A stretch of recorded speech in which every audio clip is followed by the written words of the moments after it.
Саламатсыздар ма? Біз сендермен алдыңғы сабақта азаматтық қоғам тақырыбын өттік. Сабақ барысында біз азаматтық қоғамның ерекшеліктерін қарастырдық. Соның ішінде жеке тұлғаның құқықтары менен еркіндіктері азаматтық қоғамда толыққанды қорғалатындығын білдік. Бүгінгі сабағымыз біздің жеке тұлғаның құқықтарының бірі тұтынушы құқығының қалай қорғалатындығымен таныс болу.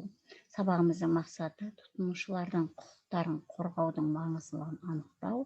Сабақ барысында біз тұтынушы құқықтарын қорғау жолдарын білетін боламыз. Жалпы тұтынушы дегеніміз кім? Жеке өз басы немесе шаруашылықта қолдану үшін тауарды сатып алушы және түрлі қызметтерді қолданушы. Түрлі қызметтерді қолдану барысында немесе тауарды сатып алу барысында тұтынушы құқығы пайда болады. Тұтынушы құқығы дегеніміз тауарлар мен қызметтер нарығында тұтынушыларды қорғауды қамтамасыз етуге бағытталған ережелер менен нұсқаулық нормалар жиынтығы. Аталмыш ережелер мен нұсқаулық нормалар жиынтығы қайда көрініс табады дейтін болсақ, 2010 жылы қабылданған Қазақстан Республикасының тұтынушы құқығын қорғау туралы заңнамада көрініс табады. Аталмыш заңнама төмендегідей қағидаттарға негізделген. Бірінші, тұтынушының экономикалық мүддесіне ықпал ету және осы мүдделерді қорғау. Тұтынушының заңды мүдделерін қорғауды қамтамасыз ету. Тұтынушының сапалы және қауіпсіз тауармен қамтамасыз ету және тұтынушының құқықтық біліктілігі. Тұтынушының құқығы қалай қорғалады, немесе қандай ұйымдар оған араша түсе алады дейтін болсақ, тұтынушының құқығын қорғайтын қоғамдық бірлестік ұйымдары бар. Сонымен бірге тұтынушының құқығын мемлекеттік органдарды қорғайды. Енді біз тұтынушының құқығын қорғайтын қоғамдық бірлестіктермен бірге мемлекеттік органдардың жұмысына тоқталар болсақ, мемлекеттік органдардың қалай тұтынушы құқығын қорғайды. Мысалыға, асханада тамақтану барысында, немесе азық-түлік алу барысында, немесе больницада дәрігердің қызметін қолдану барысында тұтынушының құқығы бұзылған жағдайда, ол Қазақстан Республикасының денсаулық сақтау министрлігіндегі қоғамдық денсаулық сақтау комитетінің департаментіне шағымдала алады. Егер жеке тұлғаның қаржылық мәселеге байланысты құқығы қорғалмай бұзылып жатқан болса, жеке тұлға Қазақстан Республикасының ұлттық банкіне шағымдана алады. Сондай-ақ қоғамдық көлікті пайдалану барысында, соның қызметіне жүгіну барысында тұтынушының құқығы бұзылып жатқан жағдайда, жеке тұлға жергілікті атқарушы органдарға өз шағымын білдіре алады. Жылу мәселесіне байланысты немесе жарық мәселесіне байланысты тұтынушының құқығы бұзылған жағдайда, жеке тұлға Қазақстан Республикасы ұлттық экономика министрлігінің табиғи монополиялардағы бәсекелестік және тұтынушы құқығын қорғау комитетіне өз шағымын білдіре алады.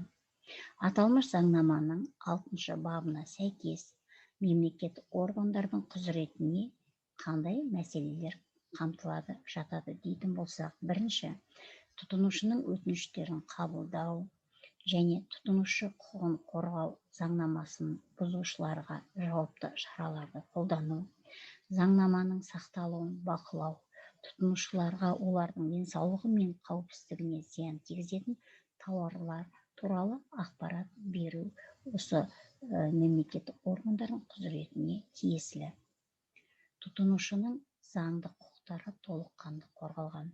Тұтынушы мейлі тауары сапалы болса да, сапасы болса да, егерде ол тауар тұтынушыға ұнамай қалған жағдайда, тауарды кері қайтара алады. Бірақ тауарды кері қайтаруды дәлелдейтіндей кассалық аппараттың чегі немесе сол тауардың шартты эмблема белгілері болуы тиісті. Алғашқы кезде тұтынушы мысалға тауарды алып, ол ұнамай қайтып апаратын болса, сол дүкендің сатушына ауызша өтініш білдіреді, шығынды өтеуге байланысты немесе тауарды қайтаруға байланысты. Егерде тұтынушының ауызша өтініші не жауап болмаған жағдайда, ол сатушыға жазбаша өтініш жазады.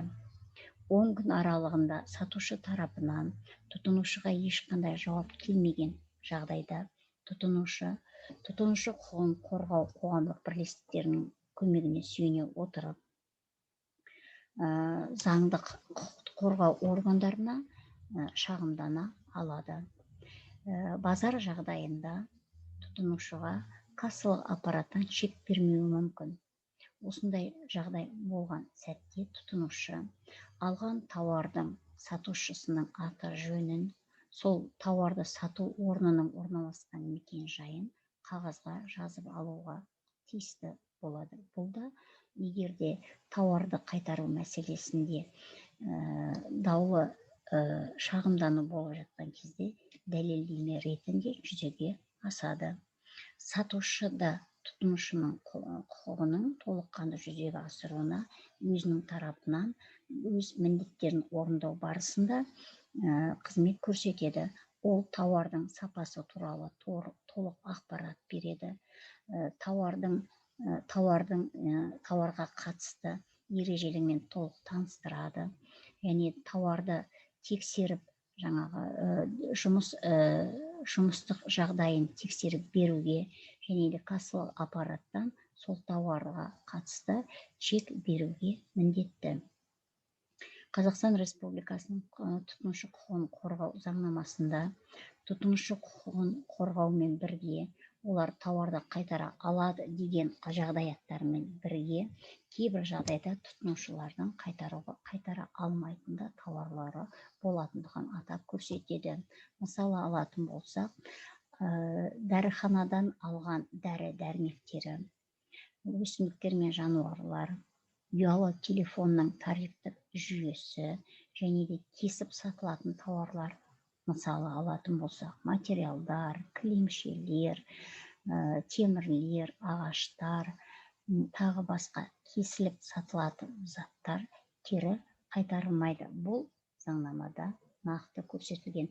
Яғни әрбір тұтынушы құқықтық тұрғыдан білікті бола отырып, қайтаруға болатын және қайтара алмайтын тауарлар туралы да ақпараты болғаны жөн.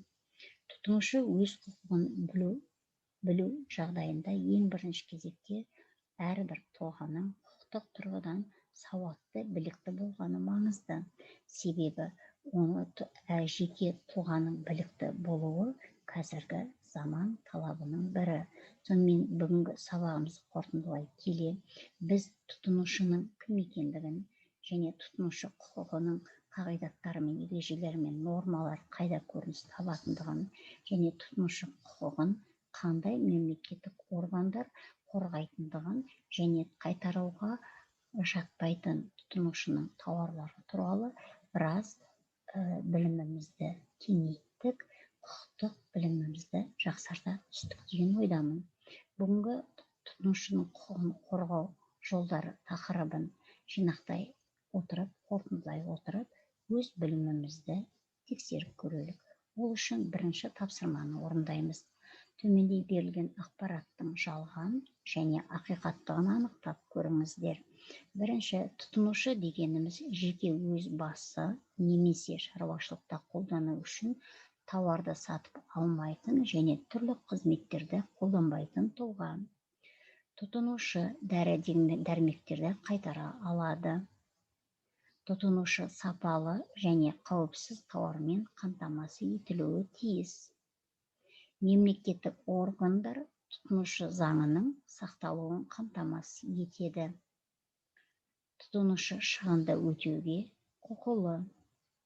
Берілген ақпараттардан ақиқат және жалғандығын анықтап болсақ, келесі тапсырмаға көшеміз.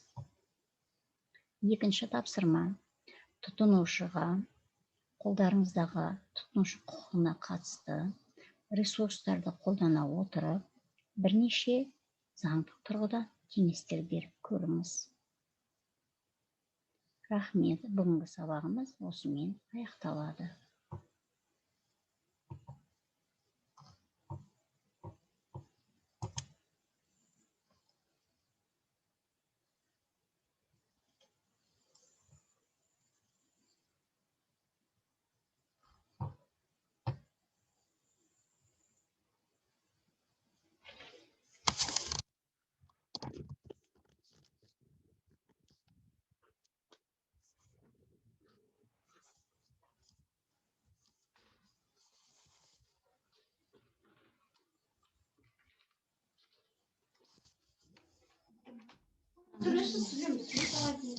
Завершить дедім ба, не істеген білмеймін.